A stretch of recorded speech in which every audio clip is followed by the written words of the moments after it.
Katika jiji la Dar es Salaam, kila mtu alimfahamu Vero, msichana mrembo mwenye miaka 23, mwenye nyumba kubwa maeneo ya Mbezi Beach, magari ya kifahari na biashara zilizokuwa zikistawi kila siku. Watu walishangaa, kwani alitokea kwenye familia ya kawaida tu ya Kigamboni. Hakukuwa na urithi wala historia ya utajiri. Lakini ndani ya miaka mitatu tu, Vero aligeuka kuwa tajiri wa ghafla. Kwenye mitaa ya Dar, tetesi zikazagaa. Wengine walidai amepata mfadhili kutoka ng'ambo, wengine walishuku kuwa ameingia kwenye ulimwengu wa ushirikina, lakini hakuna aliyejua ukweli wa siri yake. Nyumba ya Vero ilikuwa na chumba kimoja cha siri ambacho hakuna mfanyakazi wala rafiki aliyepewa ruhusa kuingia. Mlango wa chumba hicho ulikuwa mzito wa chuma, na kila usiku Vero alikuwa akiufungia humo kwa saa kadhaa. Mara nyingine, majirani walisema walisikia sauti ya milio ya kitu kikubwa kikitembea na mlio wa pumzi nzito za ajabu. Kilichojificha humo ni chatu mkubwa wa kifahari, mnyama ambaye hakukuwa wa kawaida. Macho yake yalimetamata dhahabu, ngozi yake iking'aa kama almasi. Huyo chatu ndiye aliyekuwa chanzo cha utajiri wa Vero. Miaka mitatu nyuma, Vero akiwa msichana maskini, alikutana na mchawi maarufu wa Kinondoni aliyemwambia, utajiri una bei yake. Ukikubali, utapata kila kitu unachotaka. Lakini usiku kila siku, utalala na chatu huyu kwenye chumba cha giza. Ukikataa au kuacha, kila kitu utakachomiliki kitatoweka na uhai wako utakuwa hatarini. Vero, akivutwa na tamaa na ndoto za maisha mazuri, alikubali bila kusita. Tangu siku hiyo, maisha yake yalibadilika. Biashara zikaanza kumiminika, pesa zikaongezeka na jina lake likawa gumzo la mitandao ya kijamii. Lakini pia akawa mfungwa. Kila usiku, kabla ya saa 6, lazima alale na chatu wake wa utajiri. Ingawa Vero alionekana mwenye furaha mbele za watu, moyoni aliishi na hofu kubwa. Alihisi kama chatu alikuwa akimchunguza zaidi ya kawaida, kama vile anataka kitu kingine zaidi ya kulala naye. Ndoto zake zilianza kujaa hofu. Alimwona chatu akigeuka kuwa mwanadamu mwenye macho mekundu na kumwambia, siku moja utakuwa wangu milele. Siku moja, rafiki yake wa karibu aitwaye Sia alihisi mashaka na kuamua kumfuatilia usiku. Alijificha karibu na mlango wa chumba cha siri. Alichosikia kilimfanya ashindwe kulala. Milio ya kiumbe mkubwa akitembea, mparaparo wa magamba, na sauti ya Vero ikilia kimya kimya kana kwamba ana maumivu.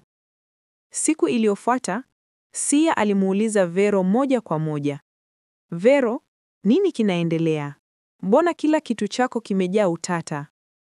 Vero alibaki kimya, macho yake yakijaa machozi, lakini hakuweza kusema ukweli, kwa sababu alijua, ukitoa siri hiyo, agano la chatu lingeanguka na maisha yake yangekuwa hatarini. Siku zikazidi kusonga. Kila usiku chumba cha siri kiligeuka kuwa gereza la Vero.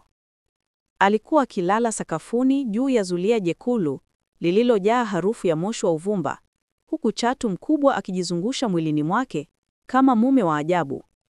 Macho yake ya dhahabu yalimgaza gizani, yakimkumbusha kila mara kwamba hakuwa huru. Mara nyingine, alipolala, alihisi ulimi wa baridi wa chatu ukipapasa shingo yake na pumzi nzito ikimgusa masikioni. Hapo moyo wake ulikuwa ukidunda kwa hofu, lakini hakuwa na njia ya kukimbia. Wakati huo huo, mjini Dar es Salaam, uvumi ulizidi kuenea. Mitandaoni watu walijadili, Vero lazima ana nguvu za kichawi. Huyo hana mfadhili, anatumia chuma ulevi. Siku moja siri yake itafichuka. Lakini hakuna aliyethubutu kumwendea moja kwa moja. Kila aliyejaribu kupeleleza maisha yake, aidha alipatwa na ajali ya ajabu au biashara yake ilifilisika ghafla. Ilionekana chatu hakuwa na mlinda Vero pekee, bali pia aliua siri yake isipobainika. Usiku mmoja, Vero aliota ndoto tofauti. Alijikuta amesimama kwenye bahari yenye giza, maji yakiwa mekundu kama damu. Kutoka majini, chatu alitokea, lakini safari hii alikuwa na kichwa cha mwanaume mwenye macho mekundu na meno ya chui. Muda wako wa kuwa wangu umekaribia, kiumbe huyo aliongea. Utajiri umekupa heshima, lakini sasa nataka roho yako. Vero aliamka akitweta, mwili wake wote ukiwa na jasho. Hakuweza tena kuutazama utajiri wake bila kuhisi kama kamba ya kifo ilikuwa inamvuta taratibu. Sia, rafiki yake, hakukata tamaa. Alimtafuta mganga wa jadi maeneo ya Bagamoyo, maarufu kwa uwezo wa kufukuza majini. Mganga alimwambia, Vero ana agano wa damu. Kuvunja agano hilo ni sawa na kupigana na pepo wa milenia.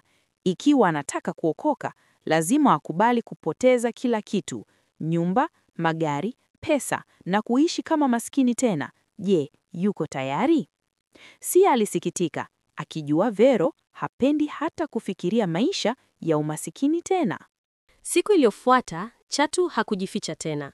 Baada ya saa 6, alitambaa hadi sebuleni, akijizungusha kwenye sofa kubwa, huku macho yake yakimetameta. Wafanyakazi wa nyumba walikimbia wakipiga kelele za hofu, wakiamini Vero sasa ameolewa na shetani. Chatu alimwangalia Vero na kusema kwa sauti ya kiume, wakati umefika. Sasa utakuwa wangu milele, sio kwa usiku tu, bali kwa maisha yako yote. Vero alikaa kimya, macho yake yakimtazama Chatu ambaye sasa alikuwa amegeuka nusu mtu, nusu mnyama. Utajiri wake wote, magari ya kifahari, nyumba za kisasa, biashara zinazomiminika hela kila siku, vilipita mbele ya fikra zake kama ndoto. Lakini moyoni mwake alihisi sauti ndogo ikilia, hii siyo furaha, hii ni kifungo. Vero alianza kulia kimya kimya, machozi yakitiririka usoni. Alihisi kama kuta za nyumba yake kubwa zilikuwa zikimfunga kama gereza. Sia alimtembelea usiku huo, akamkuta Vero akiwa dhaifu, macho mekundu kwa kulia. Sia alimshika mkono na kumwambia, Vero, lazima uamue, utajiri huu unakuwa taratibu. Mganga wa Bagamoyo yuko tayari kusaidia, lakini lazima ukubali kuacha kila kitu. Vero alitikisa kichwa, akigugumia kwa sauti ndogo. Sia, siwezi, nitaishije bila mali hii yote? Watu watanicheka, wataniona kama sifuri. Lakini kabla hawajamaliza mazungumzo, Chatu alijitokeza sebuleni tena, macho yake yakiwaka kama moto. Alimwambilia Sia kwa hasira kubwa, mwingine yeyote akijaribu kufichua siri yetu atakufa mara moja. Sia alirudi nyuma kwa hofu, lakini moyo wake ulikuwa thabiti. Hakuwa tayari kumwacha rafiki yake apotee. Sia aliamua kwa siri kumsafirisha Vero usiku hadi Bagamoyo. Walipofika, mganga aliwakaribisha kwenye kibanda kidogo kilichozungukwa na miti mirefu ya miembe na miale ya moto wa mshumaa. Ndani, harufu ya uvumba mzito ilijaa hewani. Mganga alimtazama Vero moja kwa moja machoni na kusema, binti, Chatu huyu si wa kawaida. Ni roho ya uchu wa mali. Imefunga maisha yako kwa damu na mwili wako. Ukiwa tayari kuvunja agano, lazima uingie kwenye tambiko. Lakini kumbuka, utapoteza kila kitu na roho ya Chatu itakuwinda milele. Vero alitetemeka, moyo wake ukidunda kwa kasi. Saa 6 usiku, tambiko lilianza.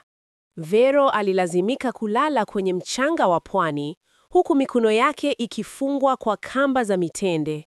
Mganga alianza kuimba nyimbo za kale, akitupa dawa za asili baharini. Upepo mkali ulianza kuvuma, mawimbi ya bahari yakapiga kwa nguvu isiyo ya kawaida. Ghafla, Chatu mkubwa alitokea kutoka majini, akitembea kwenye mchanga wa pwani, macho yake yakiwaka zaidi kuliko hapo awali. Alipiga ukoko wa ajabu, sauti yake ikavuma hewani. Vero ni wangu, hamwezi kumtoa mikononi mwangu. Mganga alinyanyua mkono wake juu, akarusha unga mweupe usoni mwa Chatu. Bahari ikatikisika, anga likang'aa kwa radi. Vita vya kiroho vikaanza pale pale. Chatu mkubwa alijiviringisha kwa hasira, akipanua kinywa chake hadi kufikia ukubwa wa ndoo ya maji, meno yake makubwa yaking'aa kwa mwanga wa mwezi. Alitupa ulimi wake mrefu wa baridi, huku akimkodolea Vero macho, akisema kwa sauti nzito inayovuma angani, wewe ni wangu, hutakimbia agano la damu. Mganga alijibu kwa uthabiti, roho ya tamaa, shikamana na majini ya kuzimu, hutakuwa na nguvu juu ya huyu binti tena. Ghafla, mawimbi ya bahari yakapanda juu kana kwamba yalitaka kufunika kila kitu. Kutoka ndani ya maji, nyoka wadogo wadogo weusi walijitokeza, wakianza kuzunguka Vero. Alilia kwa hofu, akajaribu kujinasua, lakini mikono yake ilikuwa bado imefungwa kwa mitende. Mganga alitupa chupa ndogo ya dawa kwenye maji, ikalipuka kama moto. Nyoka wadogo waliteketea, lakini chatu mkubwa akazidi kukua kwa ghadhabu, akainuka juu kama mnara. Sia, aliyekuwa akitazama kwa oga, alipiga kelele, Vero, usikubali moyo wako uendelee kutaka mali, ndiyo nguvu yake inakuteka.